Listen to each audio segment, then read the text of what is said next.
Photographic technology has changed a lot in the last century.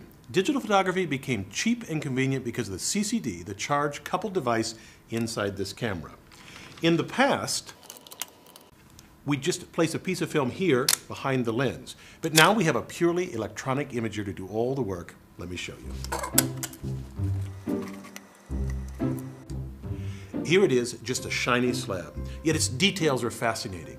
This CCD captures the image and then transfers it to the camera's memory system to record it as electronic data. When exposed to light, different sections of the CCD build up charge proportional to the light's intensity. We can then measure that charge and know precisely how bright that section of the image should be. If you enlarge a picture on your computer, you can easily see the tiny picture elements called pixels. Each one corresponds to a single section of the CCD. This is the essence of the digital camera. Several million of these sections of photosensitive silicon in a grid capturing an image.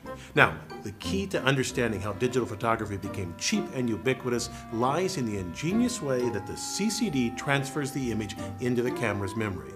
The easiest and most straightforward way would be to use wires to connect each pixel in an XY grid. But that presents a problem. Here's what goes wrong. After exposing the grid to light, we can use these wires to read the information pixel by pixel, measuring the charge on each section of the grid. This makes sense in principle, except all of the pixels and their electronic components leak a small bit of charge that distorts the charge coming from each pixel and leads to striations and patterns in the image. This distortion, called capacitive coupling, increases as the number of pixels increases. A CCD solves this problem in a very simple way. The pixels have no wires attached to them. A CCD is made from a slab of silicon. To make each pixel within the slab, engineers create insulating sections called channel stops. These divide the slab into rows.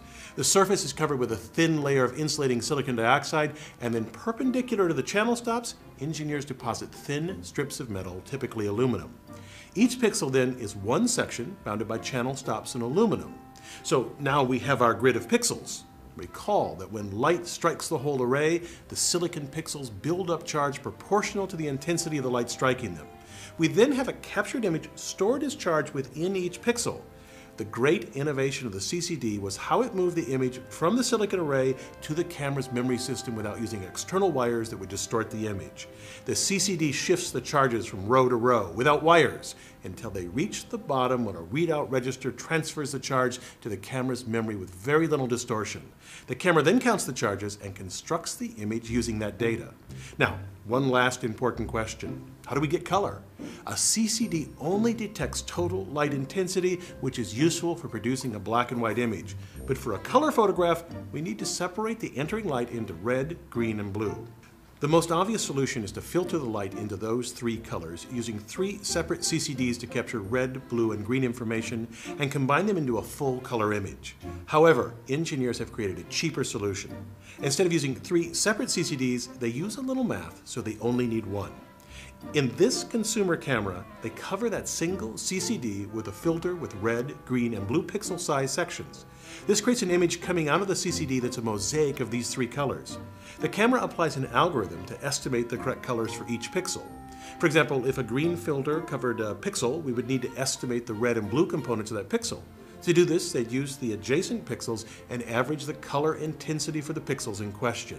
It works because the image's significant details are much larger than each pixel. This sounds implausible, but you've seen the results yourself. I'm Bill Hammack, the Engineer Guy. This video is based on a chapter in the book, 8 Amazing Engineering Stories. The chapter features more information about this subject. Learn more about the book at the address below.